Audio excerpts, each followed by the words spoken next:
우리 잠시 기도하시겠습니다.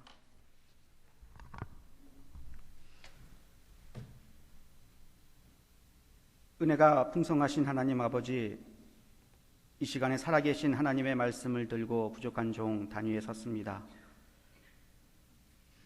저희들을 위로하시고 저희들에게 하나님의 은혜와 사랑을 다시 한번 깨닫게 하시고, 하나님이 저희에게 원하시는 것이 무엇인지 듣게 하여 주시옵소서. 들은 대로 살게 하여 주시옵소서.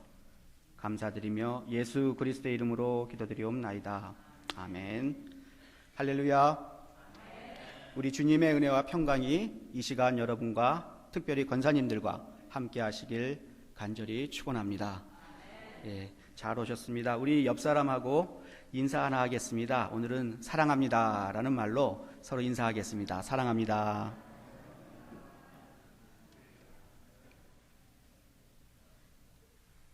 예, 감사합니다. 우리 각자 개인의 신앙생활이 늘 평온하고 순조로운 것만은 아니듯이 교회에도 어려움과 고난 또 위기가 올 때가 있습니다. 교회의 역사를 보면 이 초대교회 때부터 오늘날까지 교회에는 항상 어려움과 고난이 있었습니다. 아마 하나님께서 우리의 신앙이 나태해지지 않도록 또 늘 깨워서 기도하도록 그렇게 어려움을 허락해 주시는 것 같습니다. 그런데 교회에 어려움이 닥치면 평상시에 아무 일이 없을 때는 모르는데, 그 어려움이 닥쳤을 때 그 교회가 건강하고 성숙한 교회인지 아니면 건강하지 못하고 미성숙한 교회인지 판가름이 나게 됩니다. 건강하지 못한 교회, 미성숙한 교회는 교회에 어려움이 오면 서로를 향해서 내 탓이네 또 서로의 잘잘못을 따지느라 성도들의 마음이 갈라집니다. 그렇지만 건강한 교회, 성숙한 교회는 교회에 어려움이 오면 성도들이 더 하나가 되고 더 열심히 모여서 더 열심히 기도합니다. 저는 우리 뉴욕 성결교회가 건강하고 성숙한 교회라고 생각을 합니다. 지난 40여 년 동안 많은 어려움들이 있었습니다. 그러나 그 모든 어려움들을 극복하고 오늘날 이 뉴욕 성결교회가 있는 것입니다. 아마 하나님께서 저희에게 더 겸손히 하나님 앞에 무릎 꿇고 기도하라고 하시는 것 같습니다. 여러분에게 꼭 전하고 싶은 말씀이 있습니다. 하나님은 여러분을 사랑하십니다. 그리고 교회를 사랑하십니다. 그 누구도 그 어떤 것도 그리스도 예수 안에 있는 하나님의 사랑에서 우리를 끊을 수 없습니다. 하나님의 말씀을 통해서 위로받고 늘 깨어서 기도하는 저희가 되기를 간절히 축원합니다. 한국에 있는 어떤 교회의 집사님 이야기라고 합니다. 이 집사님이 주일만 억지로 마지못해서 교회를 다니는 무늬만 신자였는데 어느 날 은혜를 받으셨어요. 그래서 하나님의 은혜에 감사하여 이 집사님이 하나님을 위해서 무슨 일을 할까 고민을 하다가 하나님의 은혜, 하나님의 말씀을 이웃에게 전해야 되겠다는 생각이 들어서 전도팀에 들어가게 됐습니다. 그래서 몇 개월 동안 이제 전도 훈련을 받고 마지막에 전도 실습을 나갔습니다. 집집마다 방문하여 전도를 하는 그런 실습 프로그램이었는데 떨리고 걱정도 되고 또 한편으로는 하나님이 행하실 놀라운 일들에 기대가 되고 그런 반반의 마음을 가지고 이제 그 실습을 나가게 되었습니다.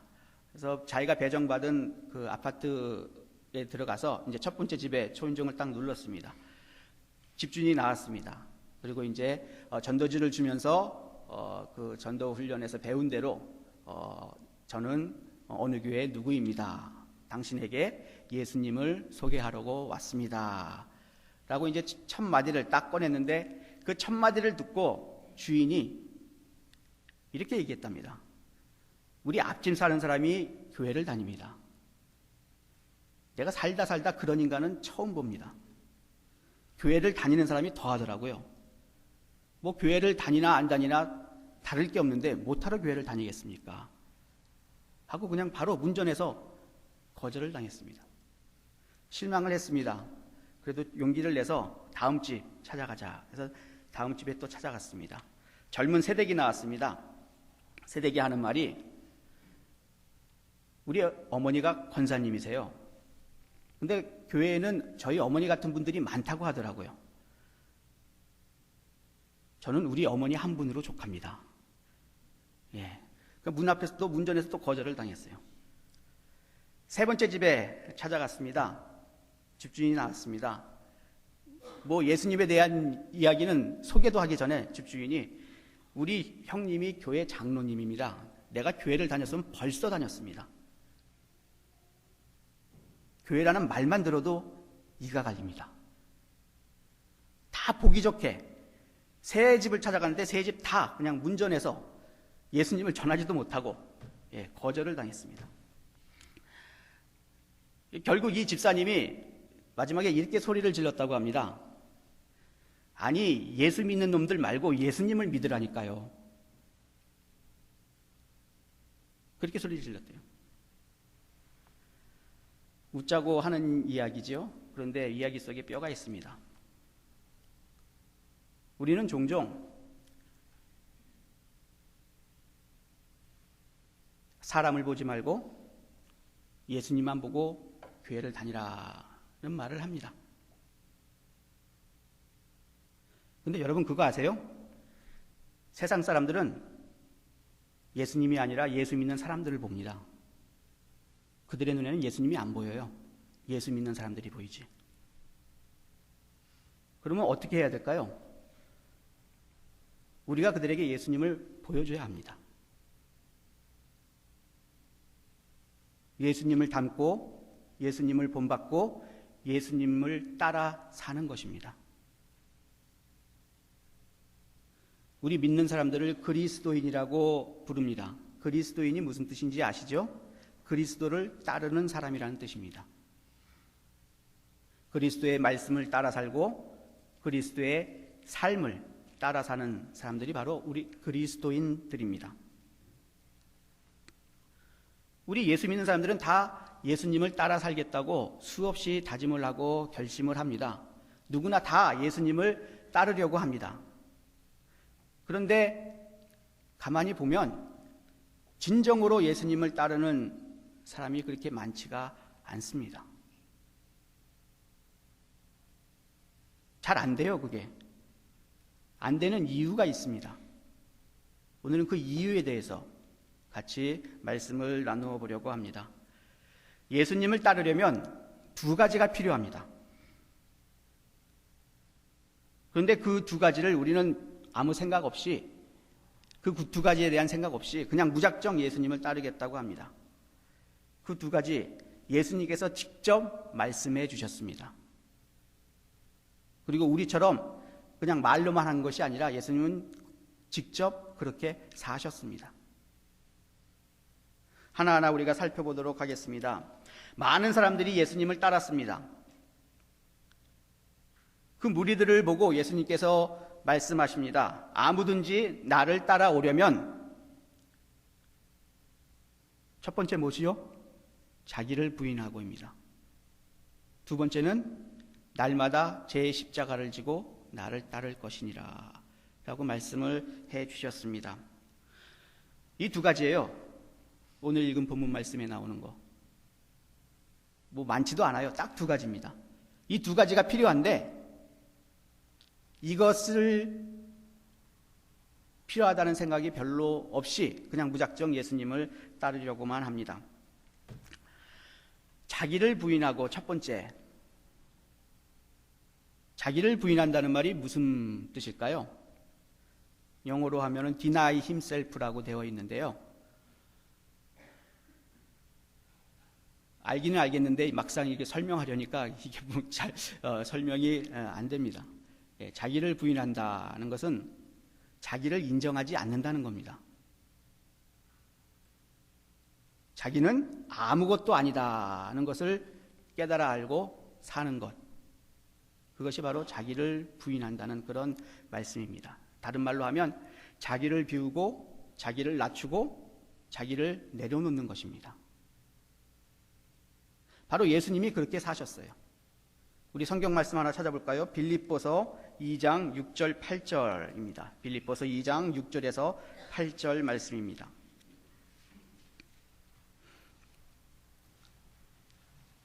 빌립보서 2장 6절에서 8절 말씀입니다.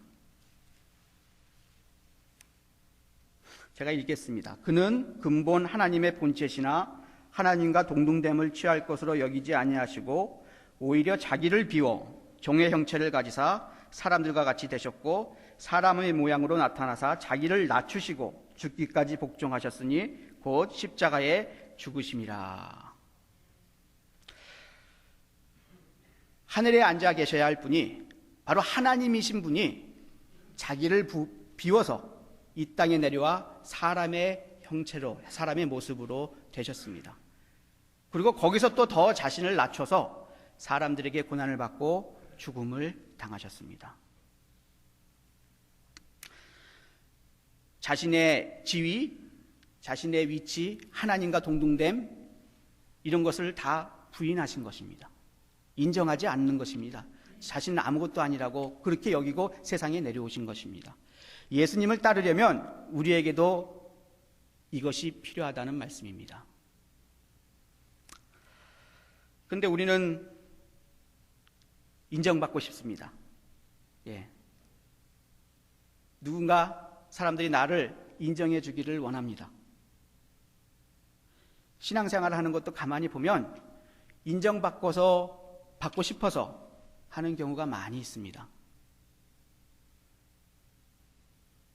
누군가에게 인정받고 싶고. 그런데 가만히 살펴보면 인정해 주지 않죠? 그리고 그냥 무시해버리죠?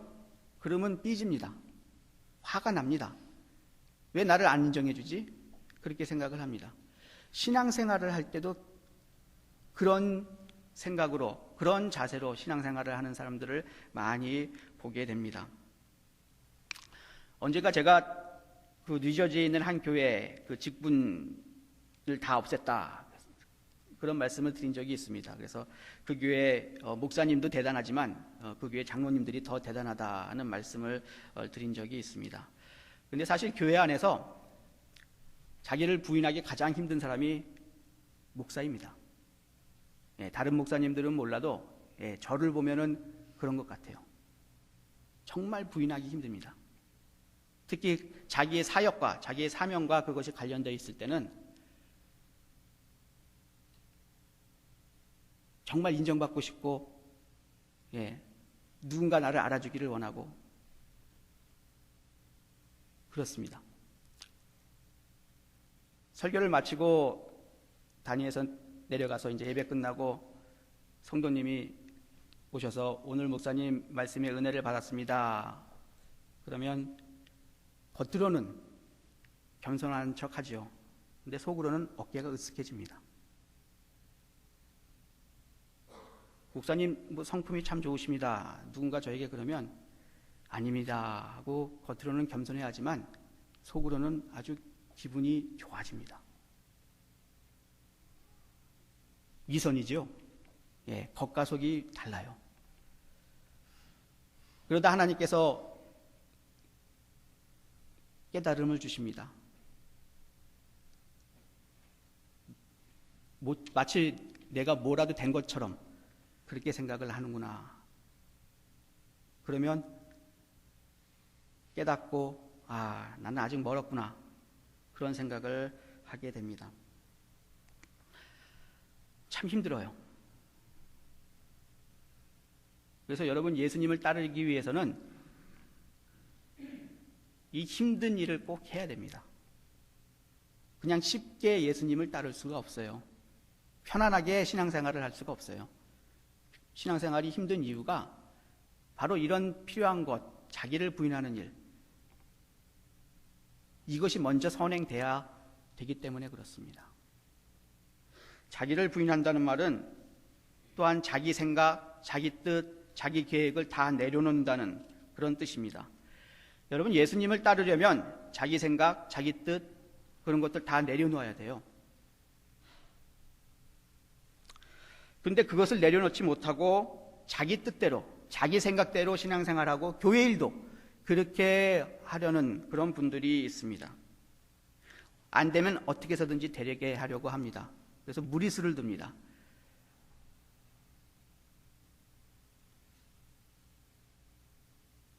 가장 위험한 무리수가 뭔지 아세요?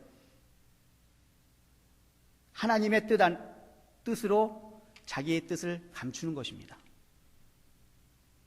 자기 생각, 자기 뜻을 그 안에 담고 이것이 하나님의 뜻이라고 이야기하는 것입니다.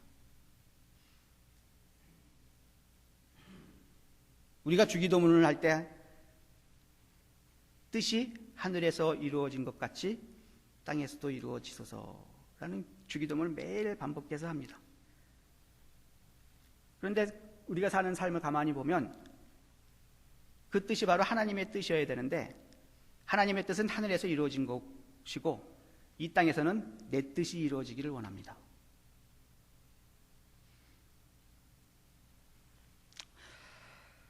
참 안타까운 사람들을 볼 때가 많습니다. 하나님의 뜻이라고 하면서 그 안에는 자기 뜻이, 내 뜻이 들어가 있습니다. 자기 뜻대로 자기 생각대로 안 되는 게 당연합니다. 특히 교회 일은 자기 뜻대로 자기 생각대로 안 돼요. 제가 3년 동안 목회를 하면서 배운 점이 뭐 많이 있지만 그 중에 한 가지가 바로 그겁니다.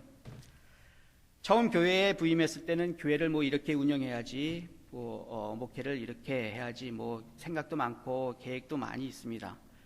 그리고 성도님 모두가 제 뜻을 따를 것 같았습니다. 그런데 제가 착각이었어요. 여러분, 교인이 10명이 있으면 그 10명이 생각과 뜻이 다 달라요. 예, 이야기를 안 할 뿐이지, 말을 안 할 뿐이지 다 다르더라고요. 뭐 교인이 많지도 않았어요. 뭐 한 12명, 서너 명 정도 된 교인이었어요. 근데 그분들 생각이 다 다르더라고요. 이 조그만 교회에서도, 교인들이 얼마 안 되는 교회에서도 이렇게 하나 되기가 힘들어요. 근데 뭐 교인들이 수백 명, 수천 명 되는 교회는 뭐 어떻겠어요? 저희 아버님이 언젠가 제게 이런 말씀을 하셨습니다. 백 목사, 교인들이 많으면 좋을 것 같지만 절대 그렇지가 않다. 그 숫자만큼 시부모님을 모시고 산다고 생각해라. 그 얘기가 처음에는 무슨 말인지 몰랐어요. 근데 알겠더라고요.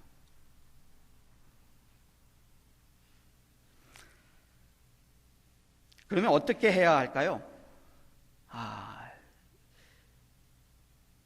우리 모두가 자기 뜻을 다 내려놔야 돼요.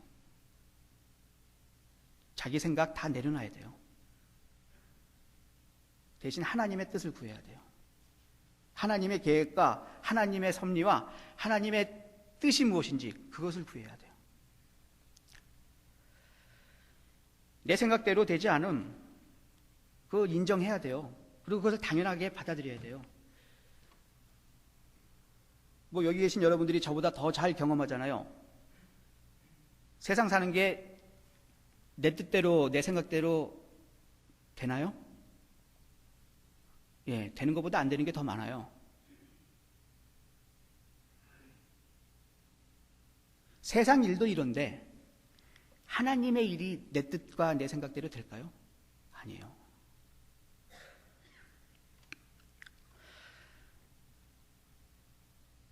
그것을 인정하는 데서부터 내 뜻과 내 생각대로 되는 게 아니라 하나님의 뜻과 생각대로 되는구나, 계획대로 되는구나, 그것을 인정하는 데부터 예수를 따를 수 있게 됩니다.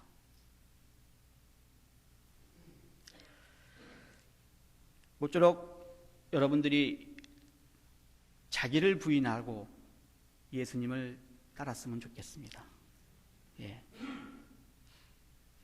내 생각, 내 뜻 다 내려놓으세요. 그리고 따라야 됩니다. 두 번째, 예수님을 따르려면 뭐죠? 날마다 자기 십자가를 지고 예수님을 따라야 한다고 말씀을 해 주십니다. 자기 십자가를 진다는 말, 이 말이 무슨 뜻일까요?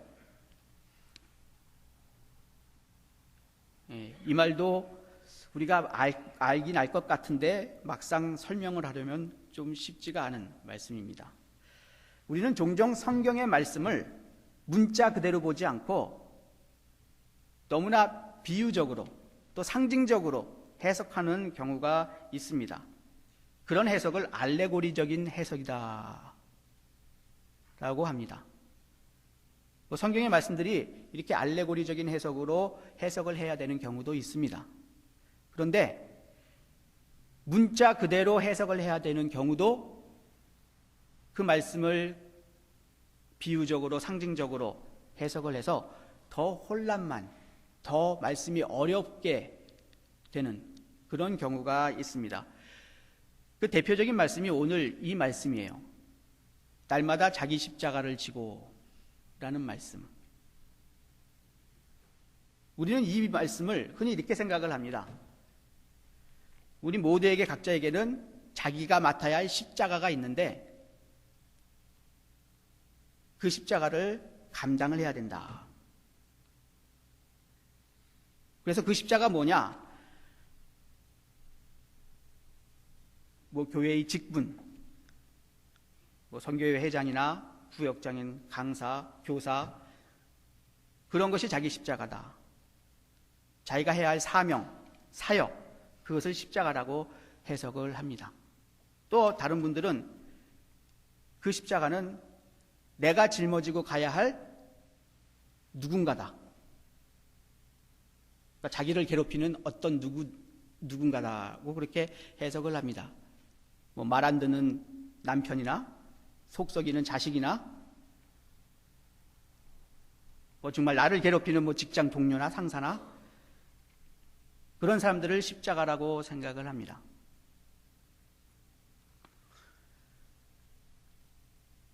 그런데 예수님으로부터 그 당시에 이 말씀을 직접 들은 이스라엘 사람들은 자기 십자가를 진다는 말에 무슨 뜻인지 금방 알아차렸어요.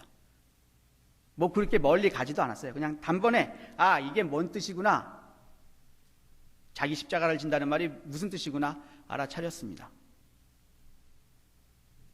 문자 그대로 받아들이면 돼요. 십자가입니다.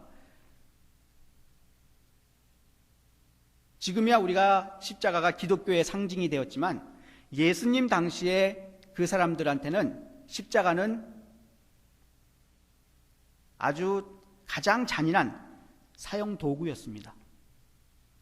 가장 큰 죄, 가장 중한 죄를 지은 죄인에게 사형을 내리는 도구가, 그 죄인을 사형시키는 도구가 바로 십자가였습니다. 아주 쳐다보기도 싫은 그런 혐오스러운 그런 물건이 바로 십자가였어요. 그런데 이 십자가형의 특징이 뭐냐면 자기가 죽어야 할 그 사형의 도구, 사형도구 십자가를 자기가 지고 사형장까지 가야 된다는 거예요. 로마 법이 그랬어요. 십자가형은 그 사형수가 그 십자가를 지고 사형장까지 가게 그렇게 했어요. 그러니까 자기 십자가를 지고 간다는 말이 바로 그거예요.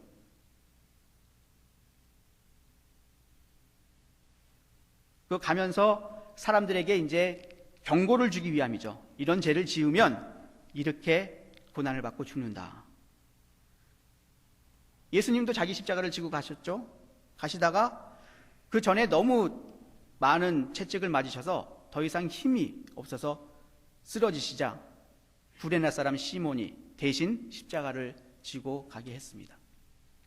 자기 십자가를 지고 간다는 말은 죽으러 간다는 얘기예요. 한마디로. 사형수가 자기 십자가를 지고 갈 때 어떤 일을 당하는지 아세요? 길가에서 사람들이 보기 위해서 나옵니다. 쫙 길가에 사람들이 모여 있어요. 사형수가 십자가를 지고 가잖아요. 돌을 던집니다. 욕을 합니다.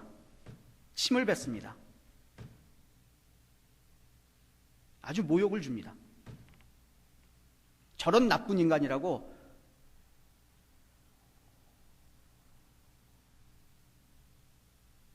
근데 그거를 그냥 사형수는 다 받아내며 사형장까지 가야 돼요.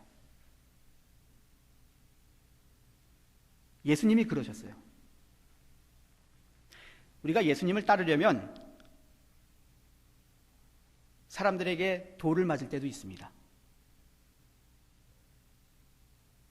사람들의 욕을 들을 때가 있어요.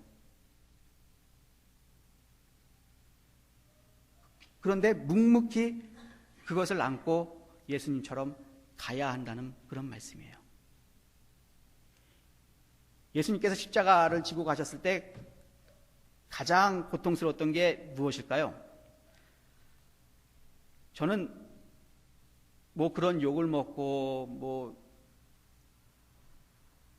그렇게 뭐 사람들이 돌을 던지고 그거보다도 이 마음의 상처가 가장 고통스럽지 않았을까 생각을 합니다. 어떤 상처냐면 배신의 상처입니다.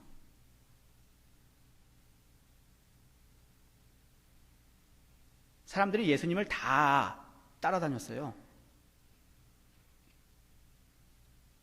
많은 사람들이 예수님을 따라다니면서 예수님을 왕으로 세우려고 했어요.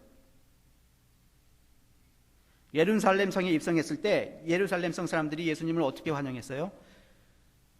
종려나무 가지를 들고 예수님을 환영했어요.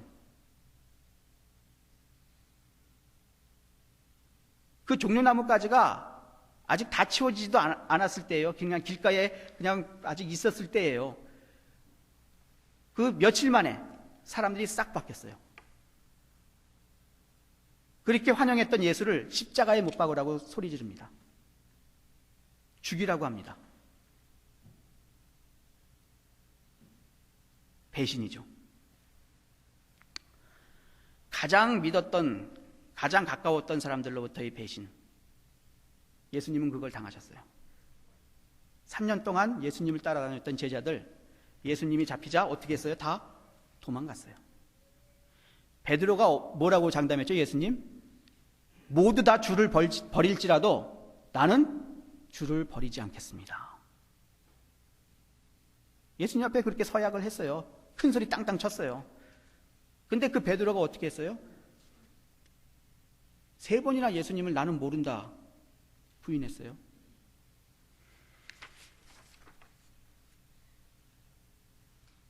여러분, 믿었던 사람들로부터의 배신 다 당해보셨잖아요. 그거 참 가슴이 아프고 힘들죠.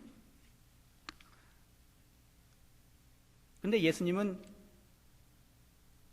그 모든 고통을 그냥 묵묵히 감당하고 가셨어요. 나중에 뭐 베드로를 만났을 때 베드로한테 내가 왜 그렇게 했느냐 뭐 그런 말씀도 안 하셨어요. 예수님께서는 그냥 이미 다 용서를 하셨어요. 자신의 죽음을 그렇게 받아들이셨습니다. 여러분, 예수를 따르려면 죽어야 돼요. 자기 십자가를 지러 간다는 말, 죽으러 간다는 말입니다. 뭐 고통스럽지만 그래도 참을 만한 뭐 직분, 사명, 누군가, 그게 자기 십자가가 아니에요. 그냥 나 자신을 죽이는 거예요. 그런데 사실 우리는 죽기 싫습니다. 예. 세상에 누가 죽고 싶어 하겠어요? 다 살려고 하지. 그래서 어려운 것 같아요. 예수님을 따르는 게. 근데 예수님은 죽으라고 해요. 그럼 우리 이제 다 죽어야 될까요? 어디 가서? 뭐 물에라도 가가지고 그거 다 빠져 죽어야 될까요? 아니죠. 예. 자기 십자가를 진다는 말 앞에 뭐가 있죠? 날마다라는 말이 있어요. 예, 날마다. 죽은 사람이 날마다 죽을 수 있을까요? 아니에요. 예, 죽은 사람은 날마다 죽을 수 없습니다. 근데 날마다 죽으래요. 자기를 죽이는데 하나님의 말씀을 듣고 하나님을 따르겠다고 자신을 죽입니다. 자신의 자존심, 자신의 욕심, 자신의 명예, 자신의 가진 모든 것 다 죽입니다. 그런데 그 다음 날 그게 또 살아나요. 자존심이 고개를 들고 일어나고 정말 계속 그 생각이 나서 참을 수가 없고 내 욕심이 자꾸 고개를 들고 일어나고 하루 만에 그렇게 다시 들고 일어나요. 그러면 또 어떻게 해야 되죠? 또 죽여야 돼요. 예, 날마다. 예. 한 번 죽여서는 안 된다는 얘기예요. 1년 365일 날마다 죽여야 된다는 거예요. 사도 바울, 예수님의 말씀을 바로 이해를 했어요. 아, 이게 바로 이런 말씀이구나. 그래서 똑같은 말을 했어요. 예수님과. 고린도전서 15장 31절 한번 찾아볼까요? 고린도전서 15장 31절 말씀입니다. 고린도전서 15장 31절 말씀입니다.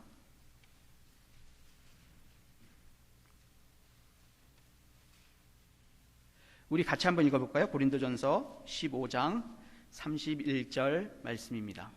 같이 읽겠습니다. 시작. 형제들아, 내가 그리스도 예수 우리 주 안에서 가진 바 너희에 대한 나의 자랑을 두고 단언하노니 나는 날마다 죽노라. 날마다 제 십자가를 지고 간다는 말에 이 바울의 버전이에요. 이게 나는 날마다 죽노라. 예수님을 따르려면 나를 날마다 죽여야 합니다. 그래야지만 예수님을 따를 수가 있어요. 나를 십자가에 못 박아 죽게 하고 대신 예수가 살게 해야 합니다. 말씀을 정리하겠습니다. 예수님을 따르려면 두 가지가 필요합니다. 자기를 부인하고 자기 십자가를 져야 합니다. 모두 다 아는 말씀이에요. 다 몇 번씩 설교를 통해서 들어본 말씀입니다. 근데 문제는 우리가 말씀을 몰라서가 아니죠. 말씀대로 살지 않아서가 문제입니다. 사랑하는 성도 여러분, 말씀을 들으시고 깨달은 바가 있으면 그대로 사십시오.